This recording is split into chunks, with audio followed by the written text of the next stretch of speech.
Good morning, my dear students. Welcome back to English literature class of 6, lesson number 6, Anne or Anne of Green Gables.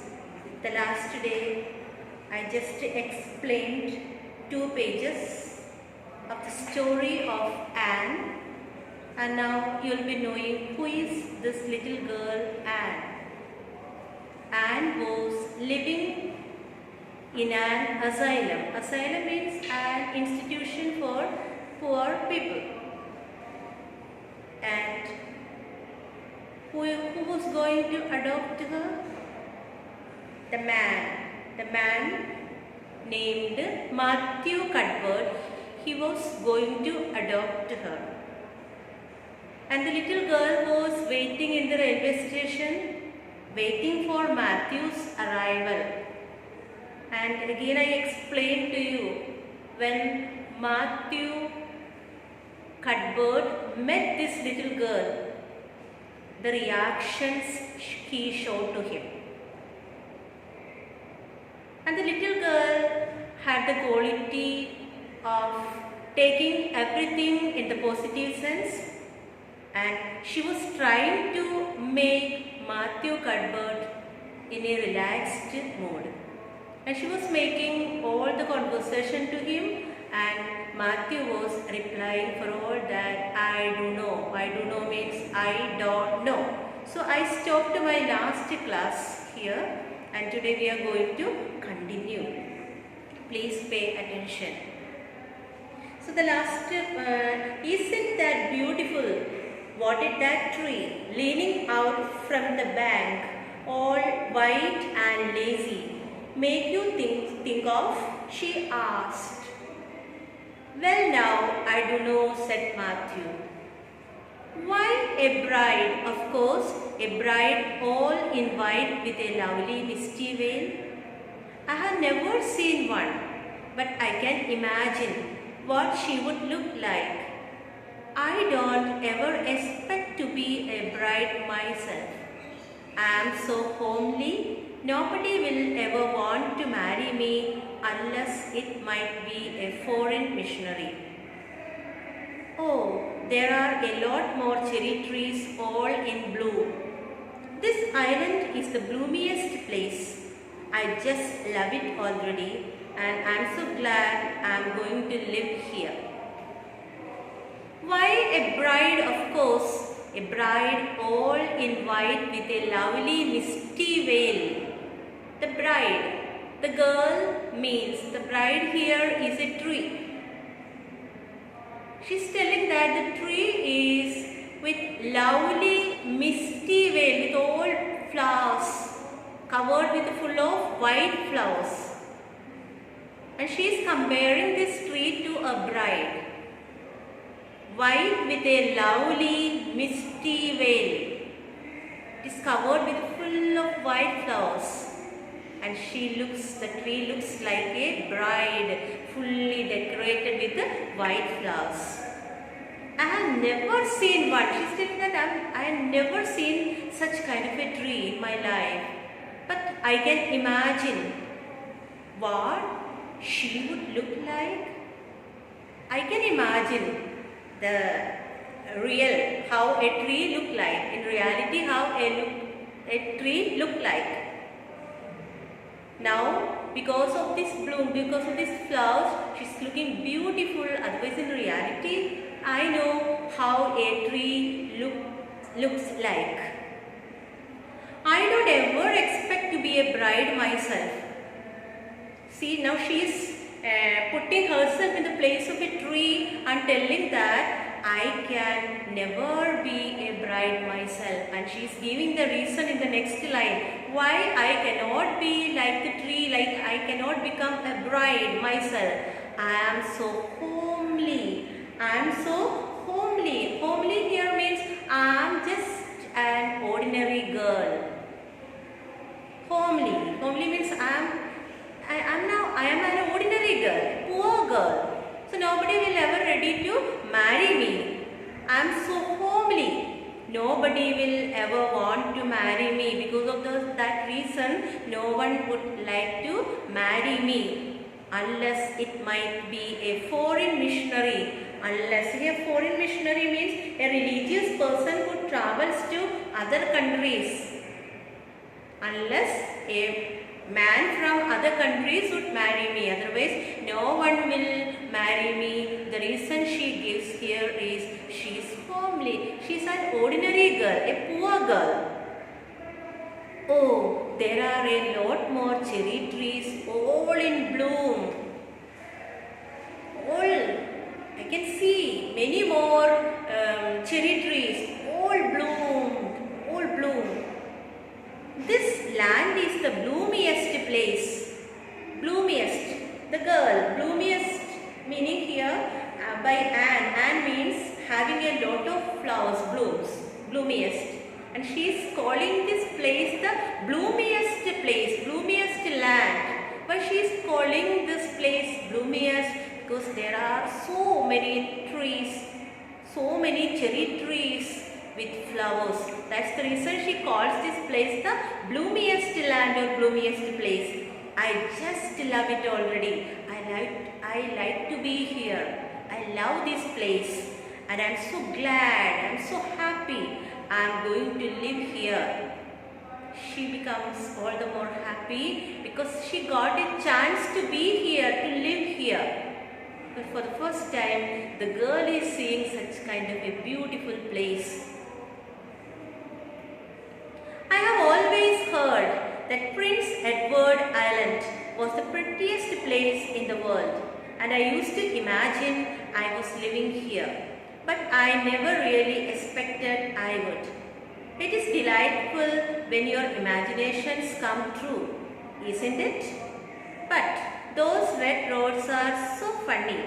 When we go into the train at Charlotte town and the red roads began to flash past, and I asked Mrs. Spencer what made them red, and she said she didn't know, and for pity's sake not to ask her any more questions. She said I must have asked her 1,000 already. I suppose I had to. But how are you going to find out about things if you don't ask questions? And what does make the roads red? I have always heard that Prince Edward Island is the another province of Canada. Prince Edward Island is the another province of Canada, and it was the prettiest place in the world, a beautiful place in the world, and I used to imagine I was living here, and the little girl used to imagine that she was living there in the Prince Edward Island, and I used to imagine I was living here, but I never really expected I would. And she never thought she would get a chance to be here. All she was imagining, now see, her imagination is coming true. It is delightful when your imaginations come true, isn't it? See, sometimes we too might have experienced, we imagine some things and sometimes it comes in reality. Then we will wonder, see, our imagination came true. So the little girl's imagination also came true here.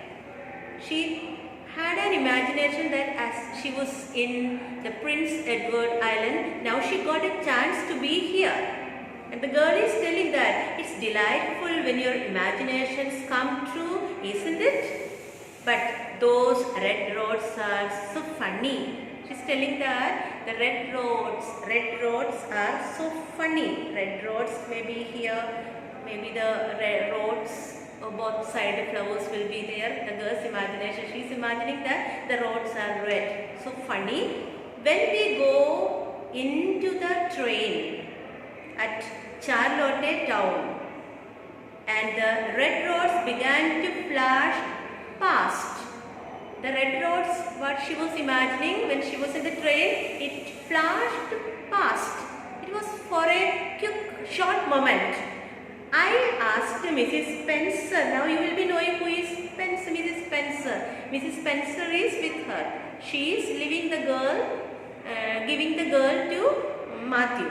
So Mrs. Spencer, what made them red? And the little girl asked a question to Mrs. Spencer, why these roads are red? And she said she didn't know. And she gave an answer that she did not know. For pity's sake, for God's sake, for pity's sake, not to ask her any more question. Why she said I don't know? That the girl should not ask any more question to her. She was tired of asking her, giving answer to her question. So in order to give a pause, she said I don't know. She said, I must have asked her 1,000 already. Because I have asked her questions after question. So many questions I asked her, and Mrs. Spencer was tired.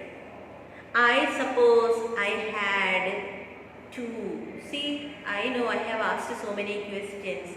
But how are you going to find out about things?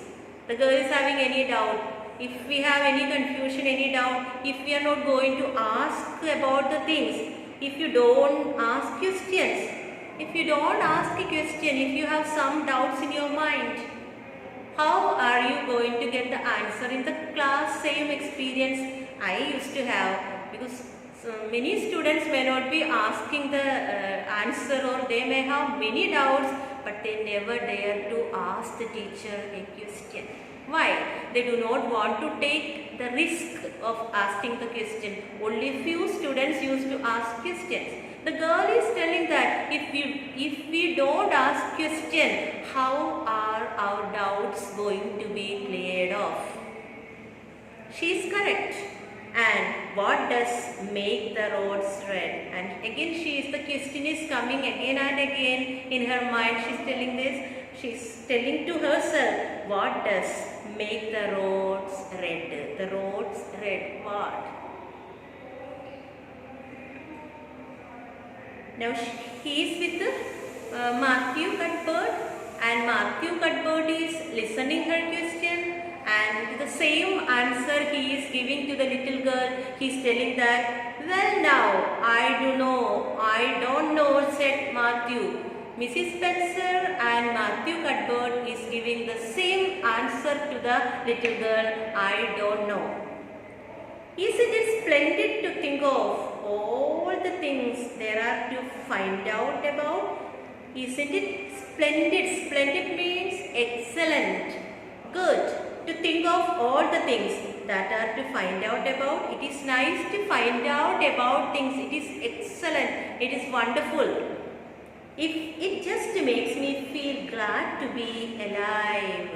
It just makes me feel glad to be alive.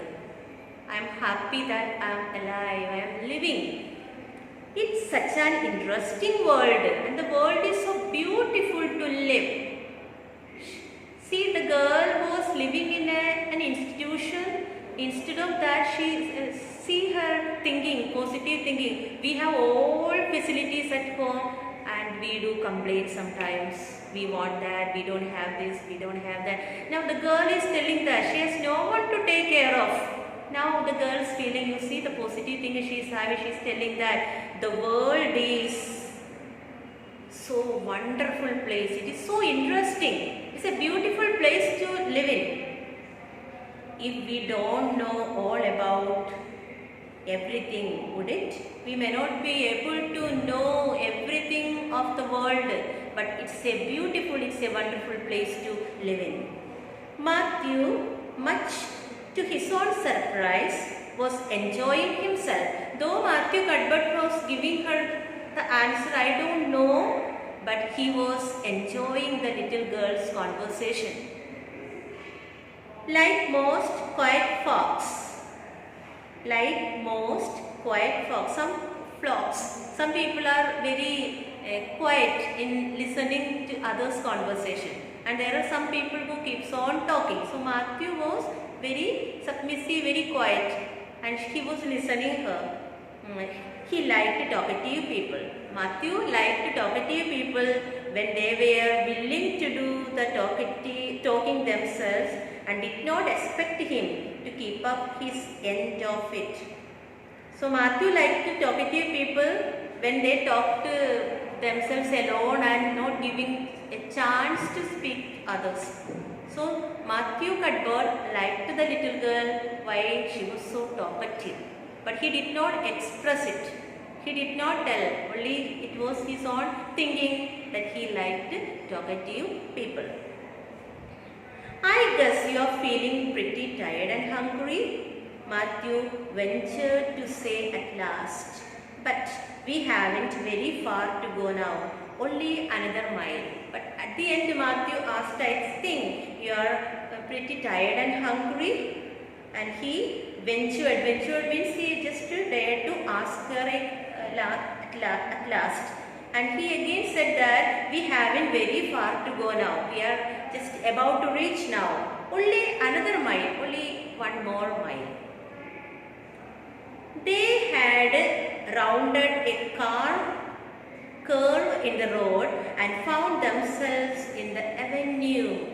And after Matthew's conversation, they had rounded a curve in the road and found themselves in the avenue. What is avenue? Avenue means a broad road, a very big road, a very big path. Avenue.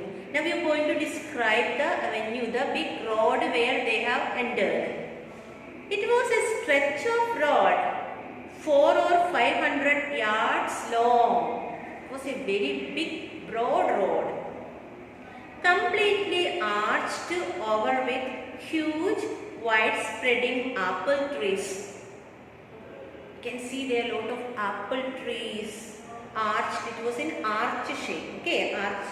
Maybe knowing arch shape, spreading apple trees planted years ago by an eccentric old farmer. Eccentric means strange. Eccentric means old farmer. It was planted. These apple trees were planted by an old strange farmer. Overhead was a long canopy of snowy, fragrant bloom. Canopy. What is canopy? Canopy means forming a cover-like shade. Trees, when we stand under the tree, we feel that it's like a cover. For example, the Gulmohar tree here, when we stand under that, we feel that it's like a canopy, shade, a covering is there. Overhead was a long canopy of snowy, fragrant bloom. Below the boughs means branches, the air was full of purple twilight. The air was very pleasant, and far ahead a glimpse means a momentary view, a quick look, glimpse means a quick look, glimpse of painted sunset sky shone like a great rose window at the end of the cathedral aisle. Cathedral aisle means a space between two rows of church seats in a church.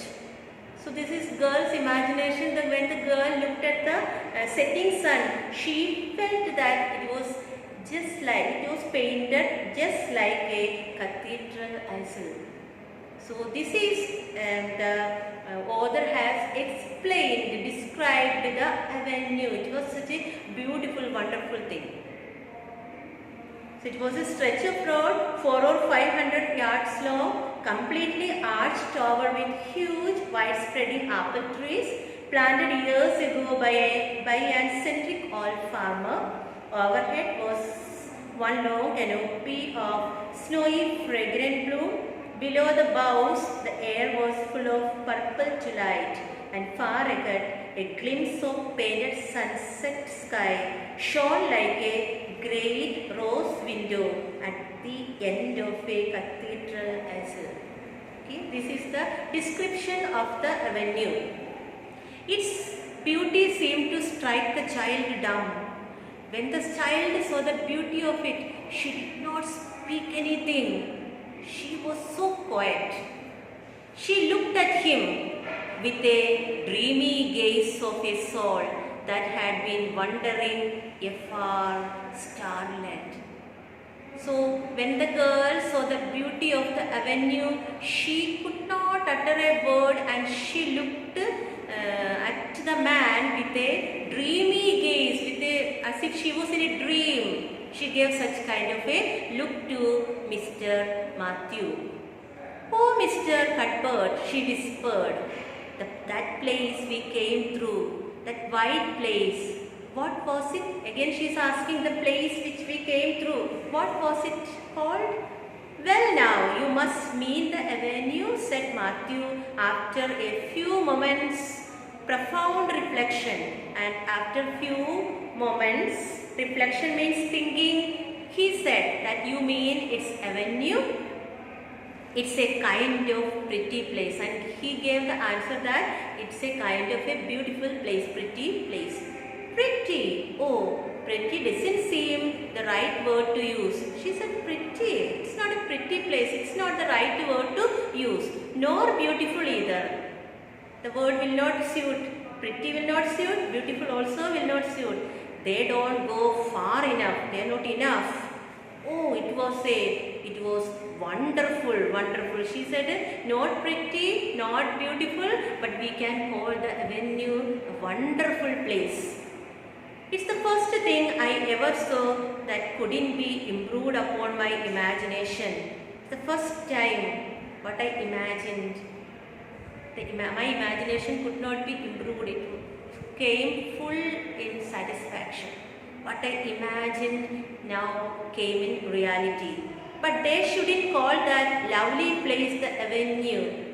There is no meaning in name like that. They shouldn't call it, let me see, the white way of delight. She said that pretty will not suit, beautiful will not suit, and wonderful also will not suit, but we can call this place white way of delight. We can call or name the avenue as white way of delight. Is it that a nice imaginative name? She asked. Yes, that is the right name for it. I know because of the thrill. I know because of the thrill you are saying all this name. When I hit on a name that suits exactly, it gives me a thrill. When I am so much surprised or when I am in thrill, I used to give such names for places. Do things ever give you a thrill? And she asked Matthew, do you get such kind of thrill? Matthew ruminated. Matthew ruminated means think deeply about something. Ruminated means think deeply about something. Well now, yes, it always kind of gives me a thrill to see them ugly white grubs that spade upon the cucumber beds. I used to get thrill when I used to see an insect. When an insect sits on a cucumber beds means plants, I used to get a thrill. Matthew replied, I hate the look of them. Anyway, here's Green Gables. He said, I hate the look of them. And anyhow, we have reached Green Gables. Oh, I don't think that can be exactly the same kind of a thrill. Do you think it can? Do you think it can? Who is asking this? The girl is asking to Matthew. Listen to the trees talking in their sleep. Listen to the trees talking in their sleeps. The trees are also talking in their sleeps. She whispered. She said slowly as he lifted her to the ground. And he lifted her to the ground. They were traveling in an open vehicle and Matthew put her down. What a nice dreams they must have. Now she is again in that thinking. She is telling that what a nice dream the trees used to have.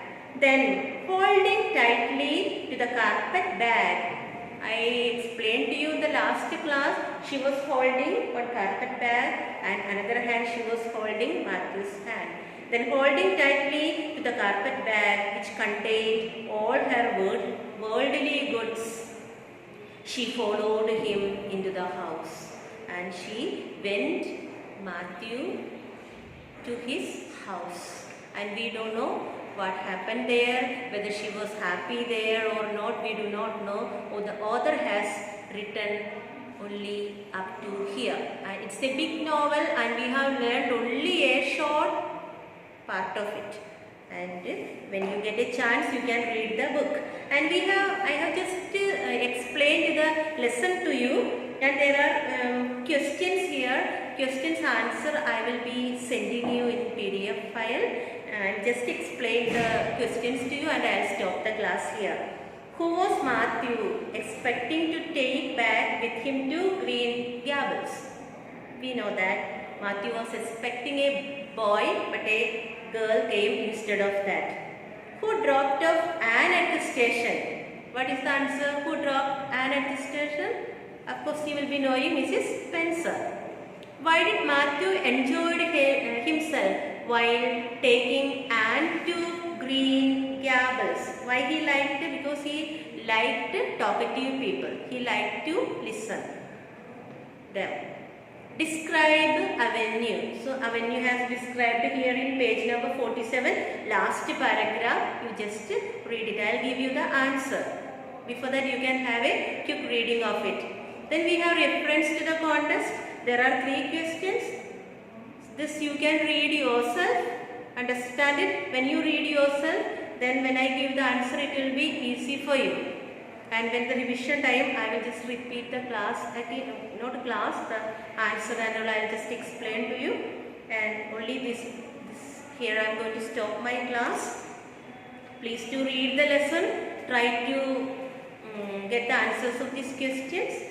And tomorrow I will come with the exercise part of the lesson. Okay students, thank you for listening me.